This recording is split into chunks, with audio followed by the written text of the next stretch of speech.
kita harus membuang sampah-sampah yang mengganggu kehidupan kita itu. Jadi itu apa namanya, salah satu teknik biar Iya, kita iya. tuh hidupnya lebih tenang.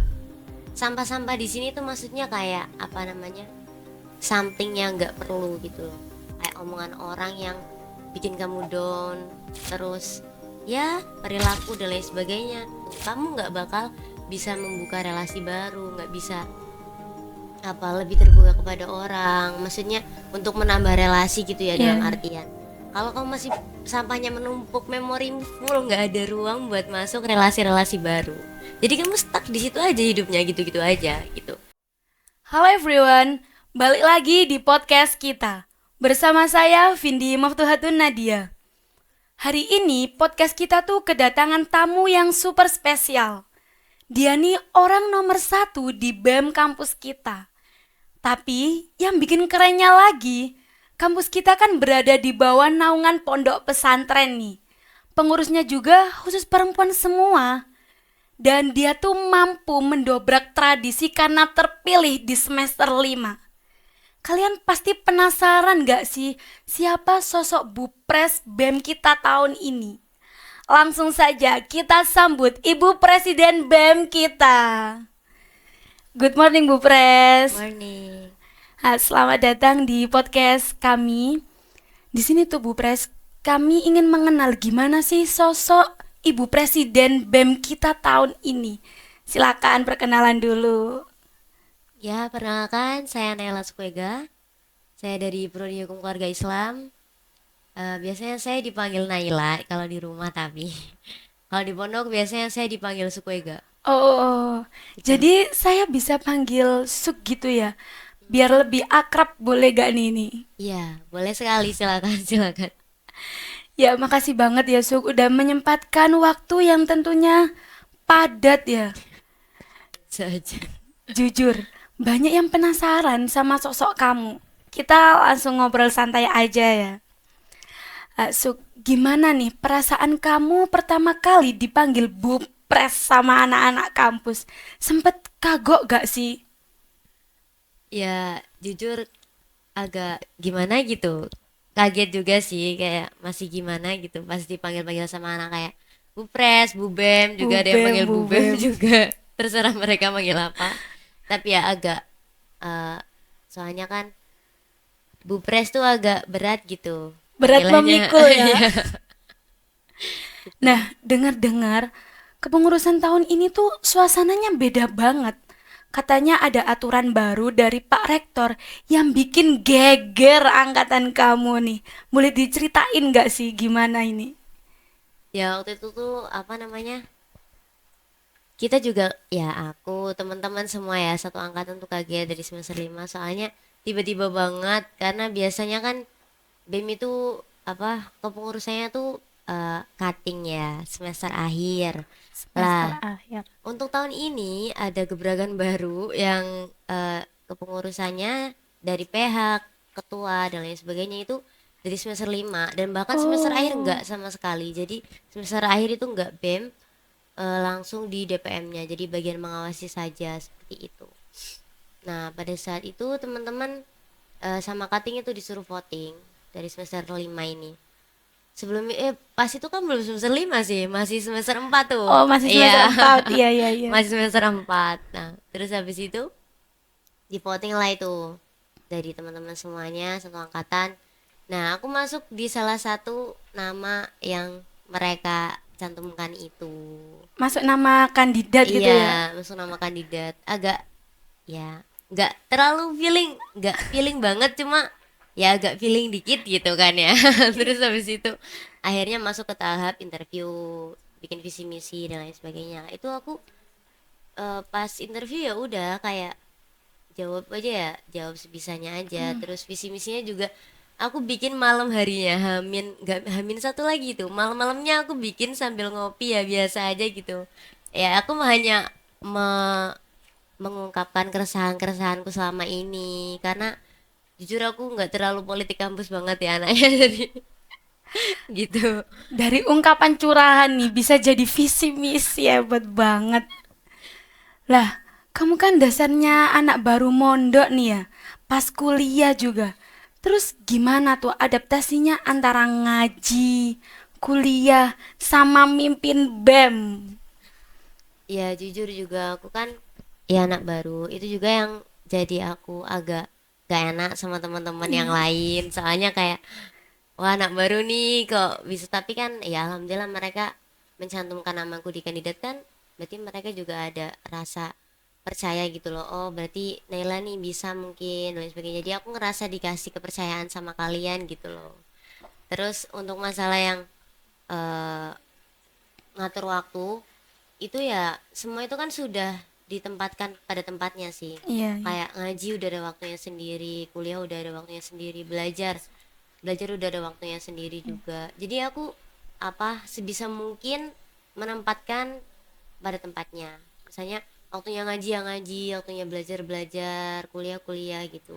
Mungkin aku agak keteterannya di bagian apa, mengurusi urusan pribadiku ya, kayak Oh, mencuci, terus ya itu yang agak susah ya, mencuci terus apa namanya, merapikan lemari itu ya, pokoknya jadwalnya yang pribadi iya, itu iya. yang agak keteteran di situ sih jujur.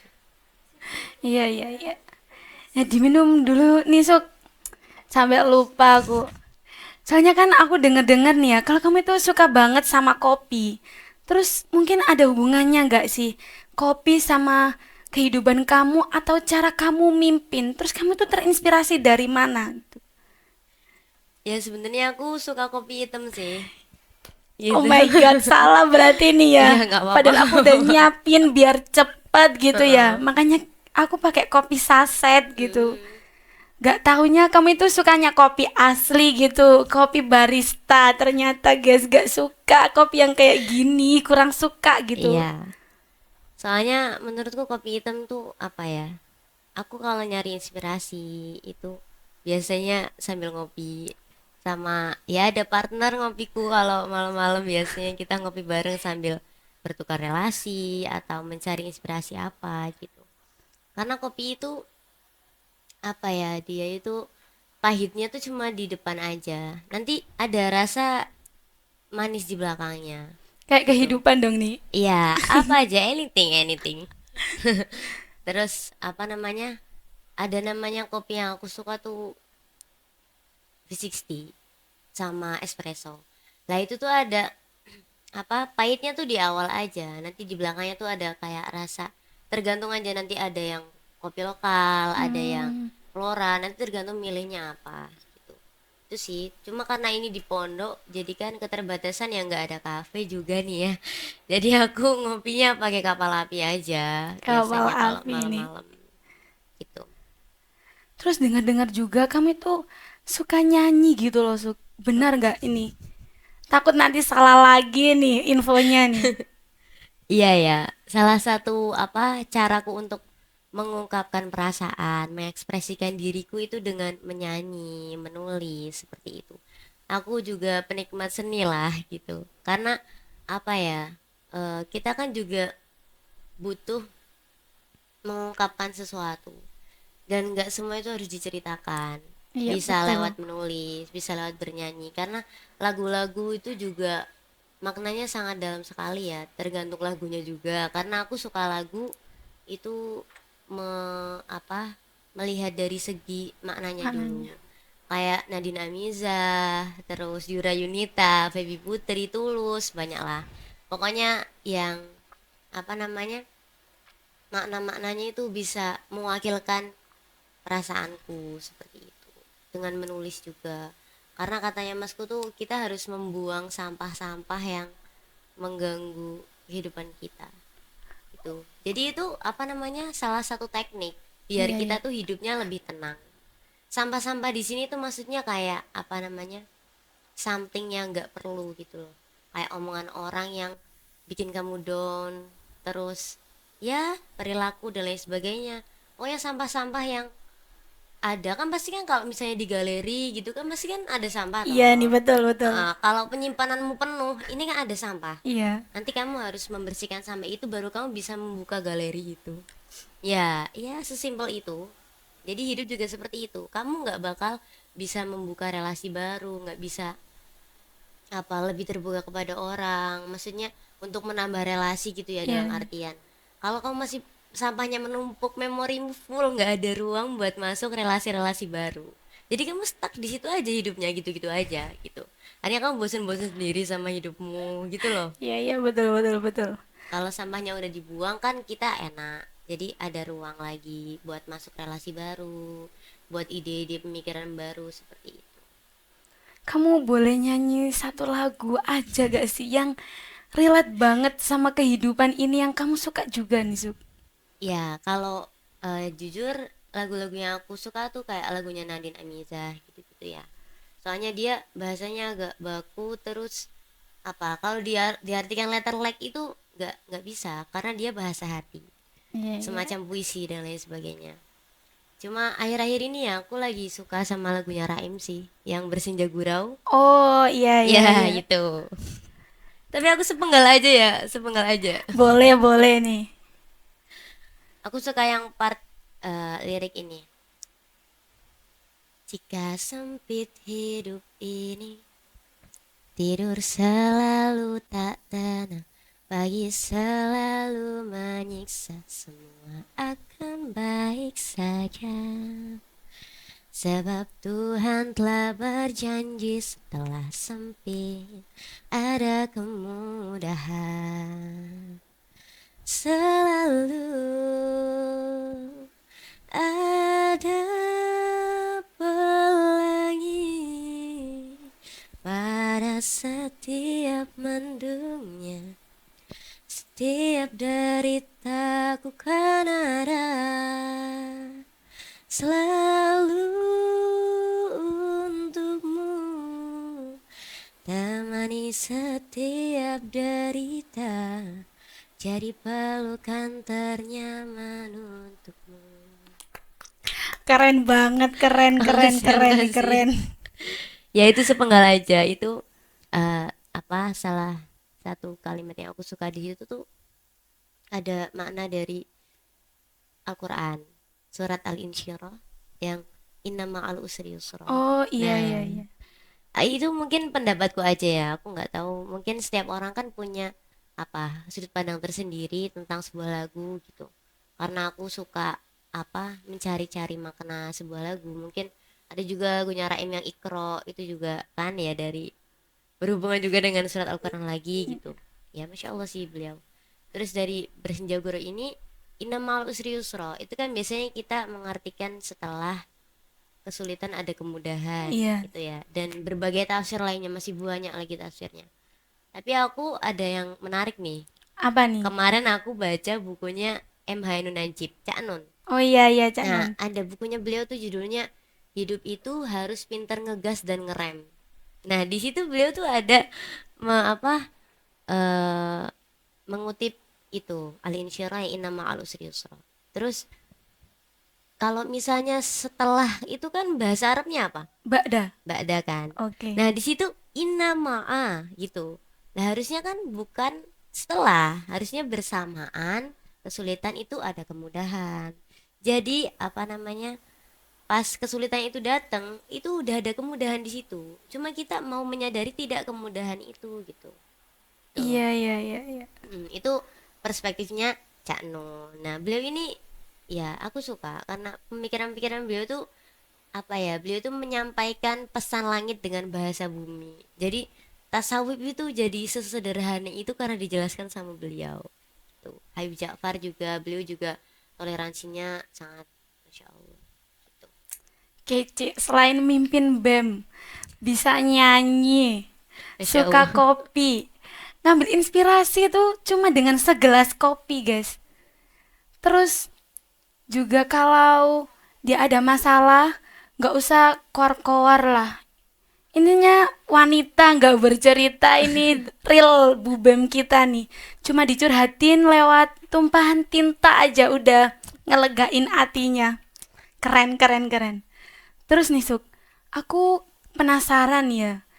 Kamu tuh emang anaknya ambis jadi pemimpin atau emang takdir aja yang selalu naruh kamu di posisi ini? Ya, Eh, aku nggak ambis orangnya, nggak terlalu sih. Kalau masalah pelajaran aku sedikit ya, mungkin pas dulu masih menggebu-gebu lagi semangat semangatnya. Iya, iya. Suka banget kan, dulu kan aku anak IPA BTW, tapi ya nggak terlalu banget sih yang ambis-ambis Iya, gitu. iya, iya. Cuma karena emang dari dulu, dari apa MTS aja udah emang berkecimpung di dunia organisasi. Oh, Ya itu masih awal-awal banget sih. Aku punya apa namanya, bergabung sama komunitas literasi pas MTS. Itu awal banget, pondasi awal banget aku berorganisasi gitu. Karena pada saat itu ada kakak kelasku, jauh tapi ya depan rumah, mas saudara juga, Mbak Nevi itu, dari Maca Baca. Ya ini Maca Baca tuh komunitas pegiat literasi. oh, Itu awal banget aku bisa berorganisasi lewat situ. Itu ada wadahnya di situ. Kemudian dari sekolahnya juga udah mulai ikut pramuka dan lain sebagainya. Nah pas SMA ini yang udah agak menonjol pas SMA. Cuma pas SMA aku juga apa ya namanya, nggak expect banget kalau bakalan masuk OSIS, nah langsung jadi ketua gitu. Karena apa namanya, pada saat itu aku iseng aja, jadi aku iya. anak pindahan waktu itu karena bapakku pindah ke kota, jadi aku ikut ke kota. Habis itu aku lingkungan baru, teman baru, sekolah baru, aku pengen nyari apa ya, gimana nih ada relasi yang baik ini di apa. Nah di situ pramukanya bagus pas itu, maju gitu pramukanya. Cuma aku kan udah kelas 2, udah kelas 11, jadi teman-teman tuh udah langsung kayak, loh kamu nggak bisa naik, nggak bisa masuk soalnya kamu udah kelas 2 gitu. Anak Ini baru juga nih ya. iya iya udah jadi nggak, apa, tahapan sebelumnya tuh aku nggak ikut.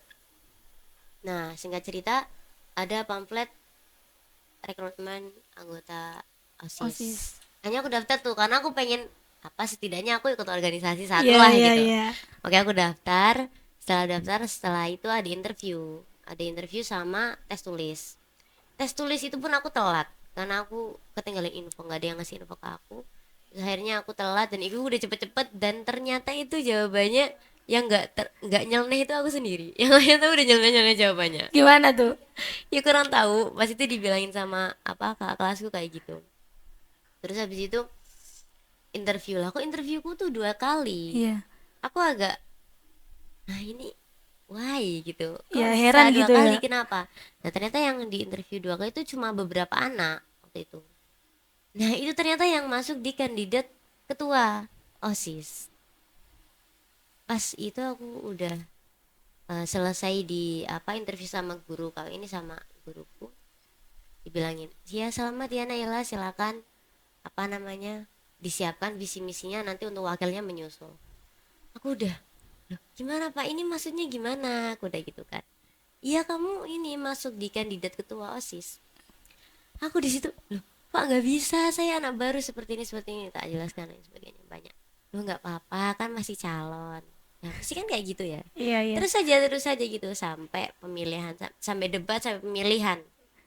Nah aku ya fine fine aja, soalnya aku kayak ya udah seberjalannya aja gitu. Nah kok pas penghitungan, masya Allah itu udah ternyata yang jadi paslon satu. Pada saat itu aku paslon satu gitu. Ya udah aku itu masih kayak haha gitu kan, pas Iya, iya, disampetin iya. kayak guru-guru selamat ya Nela, selamat itu kayak ya Allah gitu, kayak nggak nyangka, kaget. Terus aku bingung kayak habis ini ngapain nih, habis ini ngapain nih gitu kan. Berarti pas SMA nih lancar-lancar aja nih ya. Nggak juga sih, soalnya kan aku anak baru juga, jadi banyak yang ya kurang suka maybe sama aku, or kayak kok anak baru sih gini-gini ya. Sempet juga ada konflik sama teman-teman kelas, teman sekelasku yang satu organisasi itu, yang Iya. emang dia pengen jadi ketua OSIS, tapi ternyata ada aku yang jadi malahan. Nah itu kan dia juga ngajak-ngajak yang lain buat gak suka sama aku. Oh, Itu sempat ya seperti itulah, jadi ya banyak banget lika-likunya. Dan plot twistnya lagi, pembina pramukanya dengar kalau aku pengen masuk pramuka, akhirnya aku dipanggil, aku masuk pramuka juga. Double deh aku, pramuka sama ketua ketua OSIS. OSIS. Udah habis itu pembinaku ini kalau ada lomba-lomba kayak gitu tuh pasti aku yang diikutkan. Iya. Aku pun gak enak ya sama kakak kelas, sama teman-temanku yang senior ya, maksudnya dari kelas 1 udah ikut Iya, iya, pramuka. iya. Terus kayak enggak Nay, aku tuh apa pengennya kamu soalnya emang kamu mampu kayak gitu. Jadi aku selalu termotivasi dari pembinaku itu karena masnya tuh selalu kayak bilang kamu bisa Nay, kamu bisa, aku percaya kamu bisa, kenapa kamu yang aku pilih, karena aku tahu kamu bisa, selalu kayak gitu. Dan aku yang ngerasa nggak enak, terus ngerasa terpaksa karena aku apa namanya dikasih kepercayaan, akhirnya aku jadi oh aku berarti bisa nih coba gitu. Ya walaupun banyak banget ya, aku sampai waktu itu dapat julukan juga, aku dijuluki anak emas dan lain sebagainya gitulah, Iya, soalnya biasa nih. ya anak-anak ya biasa kayak gitu. Aku sempat sempat putus asa juga soalnya capek lah yang ngadepin mereka gitu, sampai Pasti nih. keanggotaannya juga bener-bener gak ada OSIS waktu itu. Akhirnya aku apa ngerasa gagal jadi ketua waktu itu. Lah kok terus setelah aku melewati semua itu alhamdulillah sampai purna, itu aku kayak nggak nyangka juga ternyata selesai juga kepengurusan ini selama 1 tahun. Alhamdulillah di situ aku masuk Unkava ini, lah kok terjadi siklus yang sama seperti itu. Dan aku masih apa ya sering dijawab pas interview, kemudian pas anak-anak voting itu aku masih kayak kok dijawab banget ya Iya, gitu, iya, aku iya, nggak iya. like soalnya dijawabnya tuh ya namanya dijawab ya kan pasti sakit gitu kadang-kadang gitu kalau ingat mereka. Tapi aku bersyukur sih karena apa berkat mereka mereka yang nggak suka sama aku atau mereka yang mungkin setelah itu mendukungku itu apa menjadi pembentukan karakterku yang seperti aku sekarang. Jadi ya terima kasih banget buat teman-teman yang sudah membersamaiku waktu itu, entah itu kalian sebagai support system atau sebagai bagian kontra, ya intinya terima kasih. Jadi tambahan bumbu nih ya. Ya seperti itulah. Terus mungkin ada kata-kata motivasi nih Suk buat para penonton kita biar gak hidup itu jadiin beban mulu gitu. Ya buat teman-teman jangan menyerah dulu, karena hidup itu tentang bagaimana cara kita berkompromi dengan apa yang kita hadapi. Terima kasih. Oke, keren banget sih ini. Menginspirasi ya. Kita juga bisa memetik dari apa yang disampaikan oleh Bu Pres. Mulai dari inna ma'al usri yusra. Begitu juga inna ma'al usri yusra yang dari pandangannya Cak Nun. Terus bagaimana caranya mengatasi pikiran yang kalut ini? Dengan secangkir kopi, dan juga bernyanyi. Oke, sukses selalu. Ya, Terima terima kasih kasih. dan selamat berkarya. Thank you for watching. See you next time and bye bye.